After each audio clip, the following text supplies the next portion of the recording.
নমস্কার বন্ধুরা, ধর্মকথা চ্যানেলে তোমাদের অনেক অনেক স্বাগত। আশা করি ঈশ্বরের কৃপায় তোমরা সবাই ভালো আছো। আজকের বিষয় ঝুলন যাত্রায় একটি গুরুত্বপূর্ণ ভূমিকা রয়েছে।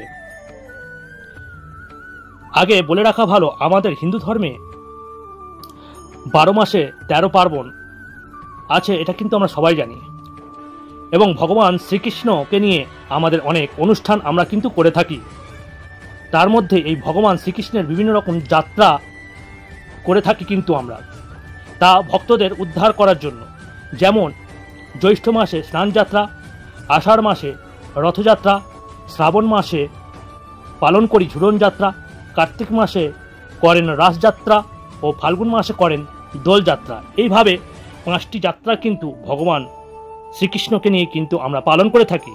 এই প্রতিটি যাত্রা কিন্তু একটি মাহাত্ম্য আছে, ভগবানের লীলা কথা রয়েছে। আর এই যাত্রার মধ্যে দিয়েই তিনি মন্দির থেকে বের হয়ে ভক্তদের সাথে মেতে ওঠেন বিভিন্ন লীলা খেলায়। যেমন প্রথমে বলি স্নান যাত্রা, যা ভক্তদের রোগ হরণ করে 15 দিন তিনি বিছানায় শুয়ে জ্বর ভোগ করেন, অর্থাৎ ভক্তদের মঙ্গল করেন। এবং রথযাত্রার মাধ্যমে ভক্তদের মধ্যে এসে নিজে সেবা গ্রহণ করেন এবং বিভিন্ন লীলা করেন ও ভক্তদের উদ্ধার করেন। বলা হয় এই রথযাত্রার দিন কোনো ভক্ত রথের দড়ি ধরে টান দিলে ও বামন রূপ দর্শন করলে পুনর্জন্ম ন বিদ্যতে, অর্থাৎ পুনর্জন্ম থেকে তার মুক্তি হয়, অর্থাৎ ভক্তকে কিন্তু উদ্ধার করে। ঠিক সেই রূপ এই ঝুলন যাত্রা একটি ভগবানের লীলা, যা শ্রাবণ মাসের একাদশী থেকে শুরু হয় এবং পূর্ণিমা পর্যন্ত থাকে, যাকে শ্রাবণী পূর্ণিমা বলা হয়ে থাকে। এই 5 দিনব্যাপী ঝুলন যাত্রার উৎসব চলে। একটু খেয়াল করবেন বা লক্ষ্য করলে বোঝা যায় যে একাদশী ও পূর্ণিমা দুটি তিথি কিন্তু ভগবানের খুব প্রিয়। তাই আমরা প্রতিটি ঘরেই প্রায় একাদশী ও পূর্ণিমা তিথিতে শ্রীকৃষ্ণ ও নারায়ণের পূজা কিন্তু করে থাকি। আজ সেই জন্যই ভগবান শ্রীকৃষ্ণ তিথি অনুসারে এই ঝুলন যাত্রার লীলা করেছিলেন। এই কথা হলো এই ঝুলন যাত্রা কিভাবে অনুষ্ঠিত হয়েছিল এবং এর মাহাত্ম্য কী। আর তার আগে বলে রাখি কোথায় আছে। এবং শ্লোকে বলা হয়েছে দোলে চ গোবিন্দ চাপে চ মধুসূদনম এবং রথে চ বামনদৃষ্টম পুনর্জন্ম ন বিদ্যতে। অর্থাৎ দোলে চ গোবিন্দ মানে ভগবান যখন রাধারানীকে নিয়ে দোল খেলে, অর্থাৎ রং খেলে, সেই রং ভক্তদের মনের ভিতর ভক্তির রং ফুটে ওঠে এবং মনের ভেতর মলিনতা দূর হয়। রথে চ বামনদৃষ্টম পুনর্জন্ম ন বিদ্যতে, অর্থাৎ রথে চড়ে ভগবান ভক্তদের মাঝে যখন আসেন তখন ভক্তরা ভগবানকে বামন রূপে দর্শন করেন এবং রথের দড়ি টান দেয় এবং বারবার জন্ম মৃত্যু চক্র থেকে মুক্তি পেয়ে সে সর্বদা ভগবানের আশ্রয়ে চলে যান। তাই বলা হয় পুনর্জন্ম ন বিদ্যতে। সেই রূপ বলা হয়েছে চাপে চ মধুসূদনম, অর্থাৎ ভগবান যখন রাধারানীকে নিয়ে দোল খাচ্ছেন বা নৌকা বিহার করছেন, সেই রূপ দর্শন করার সঙ্গে সঙ্গে ঝুলন যাত্রায় ভগবানকে ঝুলন দেওয়া বা নৌকা বিহার করা মাত্রই এই জীবনে পুনর্জন্ম থেকে মুক্তি পেয়ে থাকে এবং সমস্ত পাপ থেকেও মুক্তি হয়ে থাকে।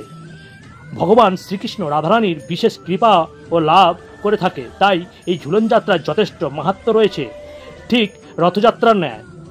এবার আসি এই ঝুলন যাত্রা অনুষ্ঠিত হলো কি করে এবং এই লীলার মাহাত্ম্যই বা কী। আমাদের বাঙালিদের মধ্যে একটি প্রথা প্রচলিত আছে যে দুর্গাপুজোর সময় যেসব মেয়েদের বিবাহ হয়ে যায় তাদের বাপের বাড়ির লোক সেই সব মেয়েদের তাদের বাচ্চাদের শ্বশুর বাড়ি থেকে তাদের নিজেদের বাড়িতে নিয়ে যায়। সেই জন্য বিভিন্ন রকমের সাজ পোশাক ও নিয়ে মেয়ের বাড়ির লোক কিন্তু শ্বশুর বাড়িতে আসে। শাশুড়ি ও জামাইকে পূজা উপলক্ষে কিছু উপহারও প্রদান করে থাকে। যেমন মা দুর্গা যায় তো তার বাপের বাড়িতে, সেই সঙ্গে গণেশ কার্তিক লক্ষ্মী সরস্বতী যায় তার মামার বাড়িতে এবং স্বামী অর্থাৎ ভগবান শিব যায় তার শ্বশুর বাড়িতে। এখানে এক একজনের আনন্দ এক এক রকমের। ঠিক সেইরূপ বৃন্দাবনে একটি প্রথা প্রচলিত আছে। যেমন শ্রাবণ মাসে সময় মেয়েদের তাদের বাপের বাড়ির লোক শ্বশুর বাড়ি থেকে নিজেদের বাড়িতে নিয়ে যায়। সেইরূপ রাধারানীর যত সখী ছিল তাদের বাপের বাড়ির লোক তাদেরকে নিয়ে যায় এবং একে একে সব সখী তাদের বাপের বাড়িতে যায়।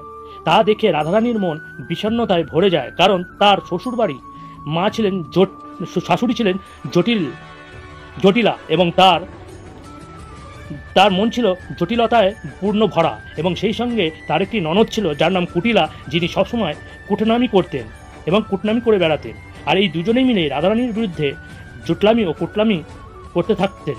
আর সেই সময় রাধারানীকে বলতে লাগলেন, তুমি আর বাপের বাড়িতে যেতে পারবে না। আর তুমি বাপের বাড়িতে যাবে কেন? কারণ তোমায় বাপের বাড়ির লোক তো তোমায় নিতে আসেনি, তাই তুমি বাপের বাড়িতে যেতে পারবে না।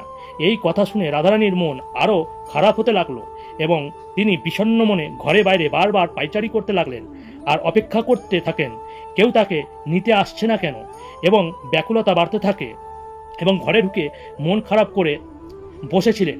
ঠিক সেই সময় কেউ একজন বলে উঠলেন, ও রাধারানী, দেখো বাইরে কে এসেছে, দেখো তোমার ভাই শ্রীধাম তোমায় নিতে এসেছে। এই শুনে রাধারানী আনন্দিত হয়ে লাফ দিয়ে উঠলেন এবং বাইরে গিয়ে দেখলেন সত্যি তো তার ভাই শ্রীধাম এসে উপস্থিত তাকে নিয়ে যাওয়ার জন্য। তখন রাধারানী তার ভাইকে বললে, কিরে ভাই, এত দেরিতে এলি যে? আমি তো ভেবেছিলাম যে তুই আর আসবি না আর আমার যাওয়া হবে না, আমায় নিতে যেতে তার জন্য কত কথাই না আমায় শুনতে হয়েছে, কেন এমনটা করলি ভাই? তখন শ্রীধাম বললে, বাবা আমায় বললেন তুই তো সেই নিমন্ত্রণ করতে যাবি, কিন্তু কথা হচ্ছে তুই একটু কিছুদিন পর যা, আর গিয়ে একেবারে দিদিকে নিয়ে চলে আসবি, তাই আর কি একটু দেরি হয়েছে। তখন রাধারানী বললেন, যাই হোক, তুই যে এত দেরি করে এলি সেই জন্য আমার শাশুড়ি মা আমাকে কি যেতে দেবে?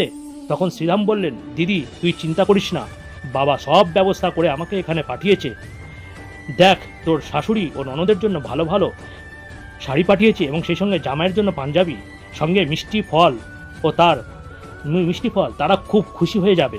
রীতিমতো সব পেয়ে খুশি হয়ে রাধারানীকে পাঠালেন বাপের বাড়ি এবং সেখানে গিয়ে সব সখীদের নিয়ে একটি দোলনা তৈরি করলেন এবং সেখানে সেই দোলনা দোল খেতে লাগলেন। তখন ভগবান শ্রীকৃষ্ণ জানতে পারলেন যে রাধারানী বসনায় তার বাপের বাড়িতে এসেছেন। তখন ভগবান শ্রীকৃষ্ণ কখনো ফুলওয়ালা কখনো চুড়িওয়ালা সেজে বারবার রাধারানীর কাছে যেতে লাগলেন। তখন রাধারানী বুঝতে পেরে রাধারানী ভগবান শ্রীকৃষ্ণকে পাত্তাই দিচ্ছিলেন না। তখন ভগবান শ্রীকৃষ্ণ সুযোগ পেয়ে রাধারানীর দোলনা খুব জোরে দুলিয়ে দিয়ে পালিয়ে যেতে লাগলেন। তখন রাধারানী ভয়ে, হে কৃষ্ণ বাঁচাও বাঁচাও বলে কাঁদতে লাগলেন। তখন ভগবান শ্রীকৃষ্ণ ওই দোলনার মধ্যে রাধারানীর পাশে বসে সান্ত্বনা দিতে লাগলেন এবং রাধারানী ভগবান শ্রীকৃষ্ণকে জড়িয়ে ধরে বিলাপ করতে লাগলেন। সেই প্রেমের লীলা দেখে সবাই এত আনন্দিত হতে লাগলেন, সখীগণ আনন্দে মেতে উঠলেন, বনের পশু পাখিরাও যেন আনন্দে মেতে উঠল। সেই সঙ্গে রাধারানী এত আনন্দিত হলেন এবং তিনি আনন্দিত হয়ে বললেন যে আজ থেকে এই শ্রাবণ মাসে আমাদের যুগলরূপে যে ঝুলন দেবে এবং নৌকা বিহার করবে তারা কখনো পুনর্জন্ম হবে না, এই জন্মমৃত্যু থেকে তারা মুক্তি পাবে। শুধু তাই নয়, এই দৃশ্য দর্শন মাত্রই তাদের পুনর্জন্ম হবে না এবং সেই সঙ্গে আমার ও ভগবান শ্রীকৃষ্ণের বিশেষ কৃপা লাভ করবে। এইভাবে শুরু হয় ঝুলন যাত্রা। তাই বন্ধুরা, এই 5 দিন ব্যাপী অর্থাৎ একাদশী থেকে এই শ্রাবণী পূর্ণিমা পর্যন্ত ঝুলনের দিন সন্ধ্যার সময় সপরিবার মিলে যদি ঘরে একটু নাম সংকীর্তন করতে পারেন এবং রাধাকৃষ্ণের দোলনা নাড়িয়ে যদি আরাধনা করতে পারেন, তাহলে রাধারানীর ও ভগবান শ্রীকৃষ্ণের কৃপা অবশ্যই আপনারা লাভ করবেন। তাই বন্ধুরা, আজকের মতো এতটাই। যদি ভালো লাগে অবশ্যই একটি লাইক করবেন, যারা নতুন তারা অবশ্যই সাবস্ক্রাইব করবেন এবং প্রিয়জনদের কাছে শেয়ার করবেন। আর যারা সাবস্ক্রাইব করেছেন তাদের অসংখ্য অসংখ্য ধন্যবাদ। তাই এই বলে আজকের ভিডিও শেষ করছি। হরি ওম তৎসৎ, হরি ওম তৎসৎ, হরি ওম তৎসৎ।